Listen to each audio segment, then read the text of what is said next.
Tuloy-tuloy naman ang pamimigay ng tulong ng DSWD sa mga super sa probinsya. Sa Davao City, maagang pumila ang mga PUJ driver para sa 5,000 pisong ayuda. Para sa update, live mula sa Davao City, may express report si Bril Montalvo ng News 5 Mindanao.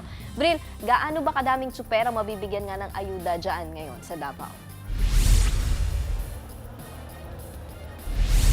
Nikki, higit 6,000 tsuper dito sa buong Davao City ang inaasahang makakatanggap ng cash relief assistance mula sa DSWD ngayong araw.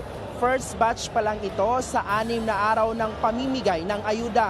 Sa mga oras na ito, Nikki, nagsimula na ang pamamahagi ng 5,000 pisong ayuda para sa mga PUJ drivers dito sa lungsod. Hahatiin sa 6 na araw ang pamimigay ng ayuda mula April 28 to 30, 2026 at May 5 to 7, 2026. Kabilang din sa mabibigyan ng ayuda ngayong araw ang mga bus driver, TNVS, delivery riders, taxi driver at motor taxi riders.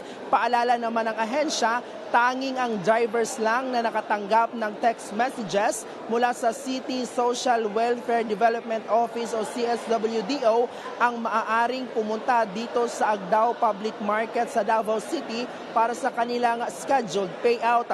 Para naman sa ibang probinsya dito sa Davao Region, inaasahang out din ang pamamahagi ng ayuda sa susunod na buwan. Aabot sa higit 9,000 ang makakatanggap ng financial assistance sa buong Davao Region.